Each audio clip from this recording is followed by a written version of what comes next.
बहू हो तो ऐसी।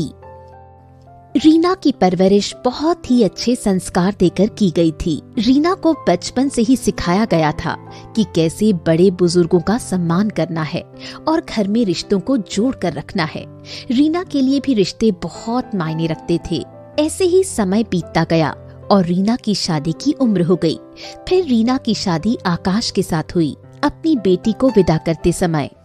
बेटा, हमारे संस्कारों को कभी मत भूलना। अपने नए घर में सबको खुश रखना और तू भी हमेशा खुश रहना। जा बेटा जा, अब अपने घर को संभाल। हाँ पापा, मैं वादा करती हूँ कि आपको कभी शिकायत का मौका नहीं दूंगी। वहाँ के लोगों को अपने परिवार की तरह प्यार करूंगी और अपने परिवार को हमेशा जोड़ कर रखूंगी। फिर रीना की अपने घर से विदाई हो जाती है और रीना अपनी ससुराल चली जाती है। रीना तो सर्वगुण संपन्न थी, इसलिए वो बहुत जल्दी से अपने ससुराल में ढल जाती है। बहू, जरा इधर तो आना। सास की आवाज सुनकर रीना दौड़ी दौड़ी अपनी सास के पास आ जाती है। जी माँ जी, आपने आवाज लगाई। बैठो बहू। रीना अपनी सास के सामने वाली कुर्सी पर बैठ जाती है। देखो बहू, मैं इस घर में सबसे बड़ी हूँ, इसलिए तुम्हें हर काम मुझसे पूछ कर करना होगा। वैसे भी तुम्हारे घर वालों ने तुम्हें इतना तो सिखाया ही होगा कि घर में जो सबसे बड़ा होता है उनका उस घर में सबसे ज्यादा मान होता है। जी माँ जी, मैं कभी भी कोई भी काम आपसे पूछे बगैर नहीं करूंगी। मुझे पता है आप सबसे बड़ी हैं और मुझे बड़ों का आदर करना बहुत अच्छी तरह से आता है।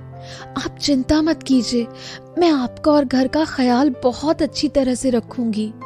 इसी तरह से धीरे धीरे दिन बीतने लगते हैं और रीना बहुत जल्दी अपने ससुराल वालों का दिल जीतने लगती है। लेकिन रीना को ये बात हमेशा खटकती थी कि आखिर सबके खाने के बाद रीना की सास बचा हुआ खाना लेकर पीछे वाले कमरे में क्यों जाती थी। एक दिन रीना अपना सारा काम निपटाकर रात में कमरे में आती है। आकाश, मुझे तुमसे एक बात पूछनी थी। मम्मी जी रोज बचा हुआ खाना लेकर पीछे के कमरे में किसे देने जाती हैं? आखिर कौन रहता है वहाँ? उस कमरे में तो दादी रहती हैं, उन्हें वहीं रहना पसंद है। रीना ये सुनकर चौंक जाती है और सुबह नींद खुलते ही वो अपनी दादी सास के कमरे में जाती है और दादी सास के पैर छूती है। मुझे माफ कर दीजिए दादी, मुझे नहीं पता था आप यहाँ रहती हैं। इसमें तेरी क्या गलती है? इस घर में तुझे मेरे बारे में बताने वाला कोई नहीं मिलेगा।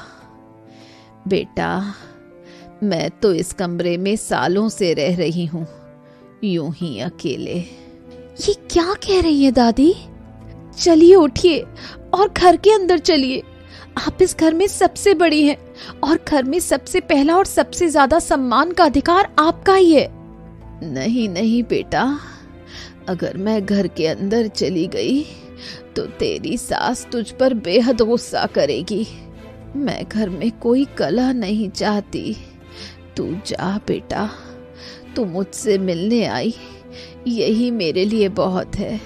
उस समय तो रीना वहाँ से उठकर चली जाती है, लेकिन वो मन में ठान लेती है कि वो घर में दादी को उनका सम्मान दिलाकर रहेगी। फिर क्या था, उस दिन से रीना अपना व्यवहार अपनी सास के प्रति पूरी तरह से बदल देती है। अब रीना अपनी सास के साथ बिल्कुल वैसा ही व्यवहार करने लगती है जैसा उसकी सास दादी के साथ करती थी। रीना की सास को उसकी इस हरकत पर बहुत गुस्सा आ रहा था, इसलिए वो आकाश और रीना को अपने कमरे में बुलाती है।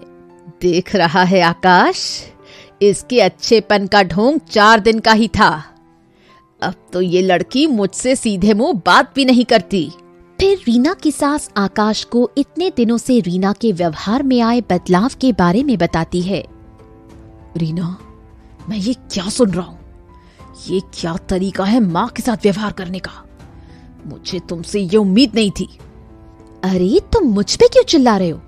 मैं तो बस इस घर की परंपरा को आगे बढ़ा रही हूँ।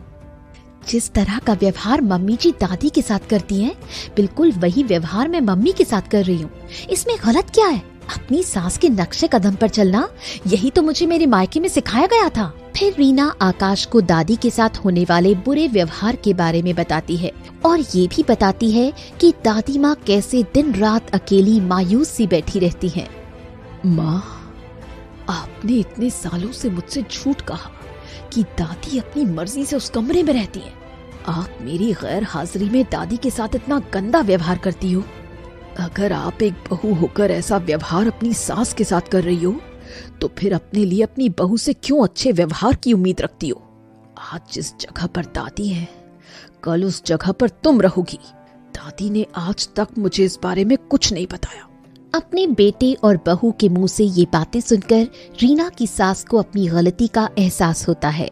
फिर रीना, आकाश और उसकी सास दादी के कमरे में जाते हैं। सभी अपनी अपनी गलती की उनसे माफी मांगते हैं। फिर सब लोग उन्हें पूरे सम्मान के साथ घर में लाते हैं।